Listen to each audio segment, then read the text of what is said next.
Okay, let's get down to business. What convinced you to help launch the initiative, the Global Leadership Forum, and what are you hoping to accomplish? You know, one of the things that's been really challenging for many of the companies, I was sitting down with Lowell McAdams at the chairman CEO of Verizon in New York, and we were having this in-depth discussion around diversity in the marketplace, our inability to be able to find talent in the science, technology, engineering, and math, and the arts too, because that's still the left brain thing going on. And the conversation went around, we have to start early in developing this talent. Start from K to 12, and we'd be thinking about how do we invest in that in a meaningful way differently. And so he talked to me about the National Academy Foundation that they started. I talked to him a lot about the ITSMF and our involvement there, our involvement in BEA, which more tied to on the federal side, the ties to the HBCUs there. And then we talked a lot about Empower that we were heavily involved in investing in, and we were talking about all these organizations that were kind of disjointed, but they all were doing great work, Launch Code and all the other things that we're investing in. And there was not one single voice around that. And the other thing too that was missing in all of that is a set of values, core values, how we make decisions, how we collaborate, how we partner, how things that we automatically expect people to have when they come into the workplace, but they don't have those skills. Attitude has a lot to do with it, you know, being on time and some basic kind of things that we take for granted, which we think has to be important, be an undergirding, character building piece. Character Plus is a piece of that kind of folds into that helps us, you know, get the kind of values that we're looking for in the workplace, because you're going to have that in order to work in a workplace, along with obviously the technical skills and abilities and so forth. So we said, well, gosh, we need to formulate this organization, a new organization, that's kind of an oversight of that, so we can get the best practices out of it, so we can speak with one voice to the business community to solve these issues and to ingrain that into the early age from K through 12 and collaborate with our federal government around that to make this work. And so that's how this thing got started. And it's going to get started right here in St. Louis. Yes. And we've been kind enough, actually the first personnel are housed at the RCGA. We have got our 501(c)(3). We have started some initiatives at Jennings School District to lay the foundation for all of it as well. We've got some great things going on that we'll be hearing a lot about as well. We've made a $5 million commitment up front on this deal to ensure its success. And we'll be folded into all of that, the 110 Steward Scholars that we already have in place. And we will continue to invest, not only in K through 12, in that investment in the various private schools in the St. Louis area and across the country, but you will see a major difference in the quality of talent that we'll be developing, not only out of the St. Louis area, but across the country. If we don't get diverse talent into the workplace, we won't get a diverse perspective and ideal, and we won't get the best innovation and creativity. Our differentiating, our next generation of technology will be created by a diverse community. And that's our competitive edge. That will make a huge difference in St. Louis and across this country. Everybody's aligned with understanding the significance and importance of doing that, and St. Louis is going to take the lead on that. That's awesome. Thank you, and it's been a pleasure to partner with you on that. And this is a global organization, but being launched here from St. Louis is very exciting. But tell us, this is not your first time launching a global organization from St. Louis. Tell us a little bit about your story and how you came to run not only one of our region's largest, most prosperous private companies, but one of our nation's most Well, prosperous companies. I think it's if you really take a look at it, it's a St. Louis company, you know, with St. Louisans, people who have graduated from St. Louis High School. And that's important to us, right? and you know, the interesting thing, they say St. Louis is not very welcoming, but I'm not a St. Louisan. I came in from the outside. So for us and I've used the best of St. Louis's assets, and that's the intellectual capital that's here. And that's the university system that's here.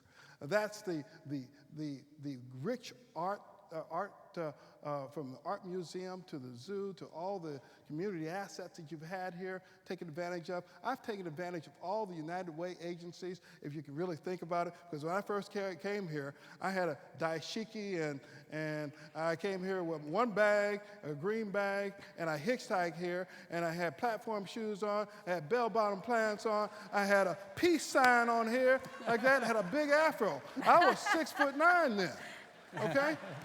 You know, so talk about diversity, you know, and accepting, and people from the outside, St. Louis accepting me as one of their own over these years, and people like the Urban League embracing me and helping me really get myself together and get my resume kind of, you know, on target. For the Boy Scouts to hire me was the very first job that I had here.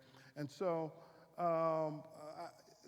I think worldwide technology is a testament to St. Louis welcoming and St. Louis's investment, and to me and to the leadership team, and this is a return on investment.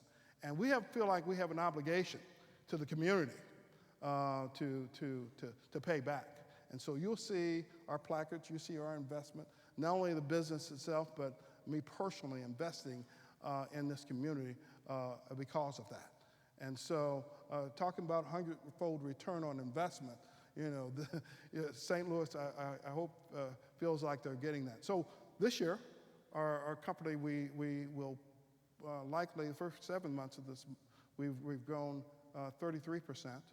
So we will be a company that will probably hit $9.5 billion in business. Wow. It's great.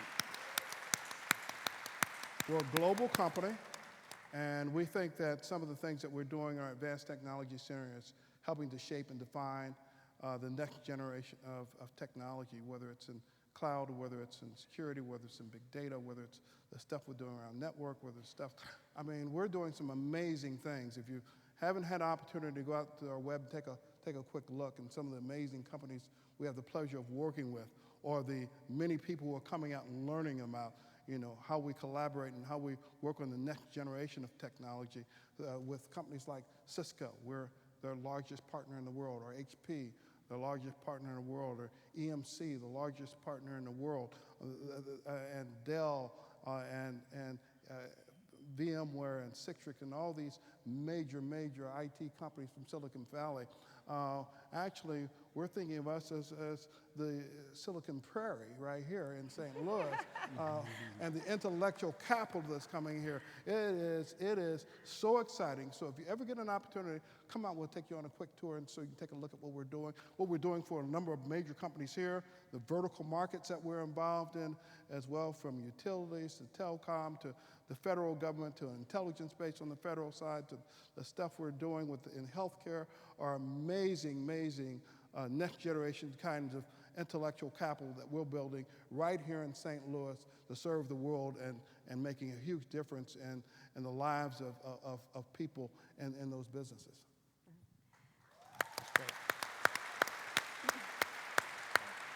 Isn't it a wonderful place, St. Louis, when the people that grew up here want to come back here, and the people that come here enjoy it so much and really do appreciate the people? And I pulled in a big Toyota Tundra pickup truck with some flip-flops on one day. So okay, so what are the true challenges we face then in developing, attracting, and retaining diverse talent in St. Louis? What are those challenges?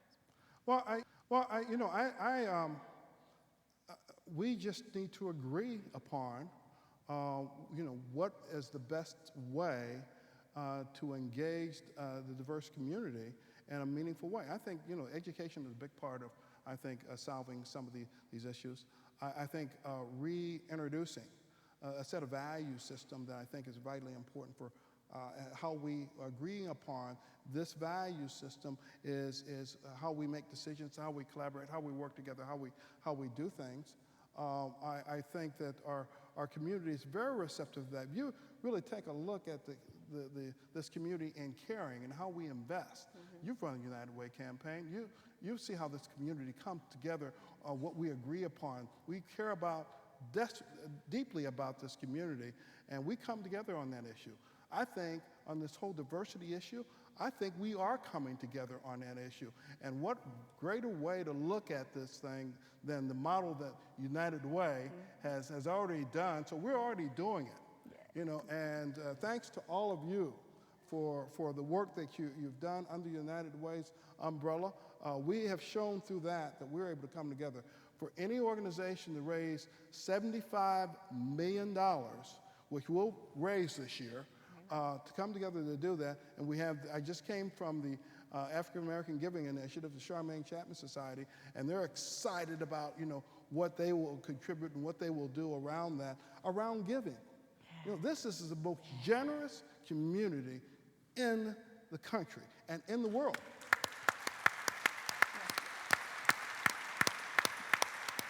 And the reason I can speak with that with some authority, and I'm just passionate about it, is because I've had the opportunity to run some major campaigns in this community and see what you've done at Variety, see what you've done in Boy Scouts, see what you've done with the United Way and many, many others. And many in this room have contributed, you know, until it hurts.